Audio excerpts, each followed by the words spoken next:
Halo semuanya, kami dari kelompok kepemimpinan akan melakukan role player untuk kepemimpinan demokratis. Yuk disimak.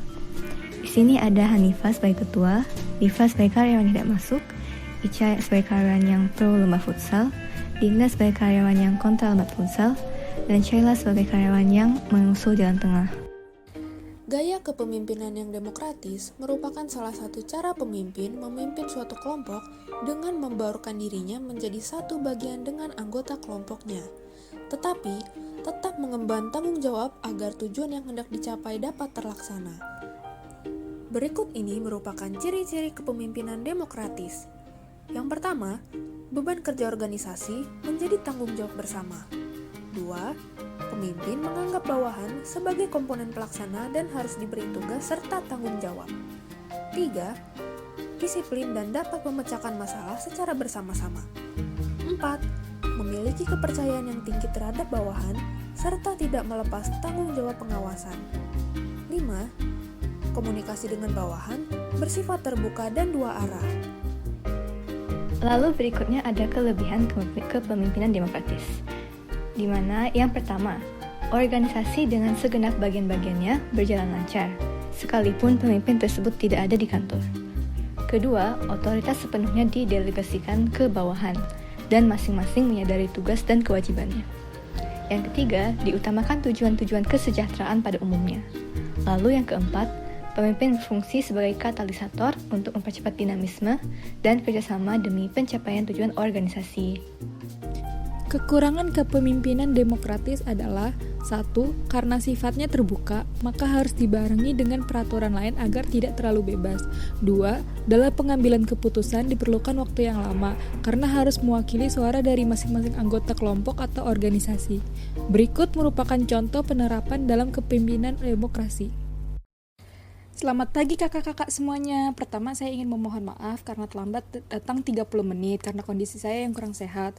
Namun karena rapat ini sudah direncanakan sejak lama, saya harus tetap hadir karena ini merupakan tanggung jawab saya juga. Terima kasih atas ketersediaannya untuk menunggu. Iya, tidak apa-apa Kak Hanifah. Oh iya, kebetulan tadi saya mampir ke toko minuman. Ini minuman untuk kakak-kakak ya. Wah, makasih Kak Hanifah sudah repot-repot. Kami juga sedia snack box kok. Tidak apa-apa Kak Ica. Oke, sekarang kita mulai ya. Jadi tujuan saya mengumpulkan kalian semua pada rapat kali ini adalah untuk membuka diskusi terkait Angkasa Expo 2021. Kemarin kan kita sudah menentukan tema yang sesuai dengan keinginan klien kita. Sekarang rencananya kita akan mendiskusikan beberapa perlombaan yang ingin diadakan. Apakah ada yang memiliki usul perlombaan apa yang sekiranya menarik untuk diadakan? Kalau dari saya, mungkin lomba desain. Desain ya, cukup menarik mengingat akhir-akhir ini banyak teman-teman kita yang menunjukkan karya desainnya. Gimana kalau lomba nyanyi?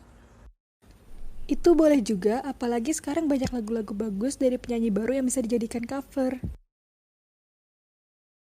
Kalau saya bisa usul, saya mau adain lomba futsal. Seperti yang sudah kita ketahui, kita kan sudah terjebak pandemi selama 2 tahun. Masyarakat yang jarang keluar rumah membuat mereka jarang beraktivitas secara aktif. Tema expo kita kali ini kan tetap sehat meskipun pandemi. Nah, olahraga kayak gini pasti bisa bermanfaat banget. Selain itu, olahraga ini juga bisa digunakan sebagai refreshing karena pikiran kita jenuh selama pandemi. Wah, ide bagus tuh Kak Ica. Setuju banget kalau kita memang tetap harus sehat dan aktif. Bentar deh, kamu ngusul pakai mikir gak sih? Ini kan sedang pandemi. Jelas-jelas masyarakat gak ada yang mau keluar karena takut tertular. Dengan diadakannya lomba futsal kan sama aja kamu membiarkan orang-orang tertular COVID. Kamu mau kita dikenakan denda oleh Satgas COVID? Kamu bicaranya bisa lebih halus nggak sih? Sudah jelas di sini kita sedang rapat formal. Bisa-bisanya cara ngomongnya kasar banget. Lagi pula kita kan masih bisa mengikuti protokol kesehatan. Dari jumlah pendukung saja bisa dibatasi. Kita juga menyediakan tempat untuk cuci tangan. Mereka juga tetap pakai masker. Sudah, jangan berantem. Kita kan bukan anak sekolahan lagi. Kak Ica benar, di saat rapat formalitas begini, kalau bisa jangan menggunakan bahasa yang kasar ya. Tapi Kak Ica, kakak juga jangan gampang emosi karena masalah sepele. Saya mengerti kekhawatiran Kak Dinda karena pandemi yang sedang terjadi, tapi saya rasa idenya Kak Ica terlalu sayang buat dibuang. Karena pandemi, masyarakat jadi jarang berinteraksi satu sama lain, sehingga sekarang mereka lupa bahwa manusia merupakan makhluk sosial dan membutuhkan hubungan sosial. Saya ingin mengingatkan kembali kepada mereka hal tersebut, dan saya rasa futsal yang merupakan olahraga yang membutuhkan kerjasama kelompok merupakan ide yang bagus. Kalian ada ide tidak untuk menyelesaikan masalah ini? Kalau saya boleh usul nih, mungkin kita bisa dan lomba futsal online. Futsal online, bagaimana itu Kak Shaila? Gini Kak, jadi para peserta memainkan futsalnya secara online.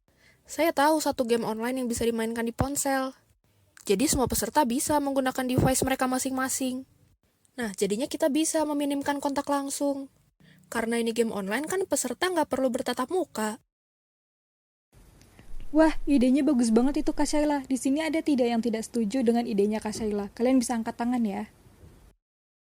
Dari saya tidak.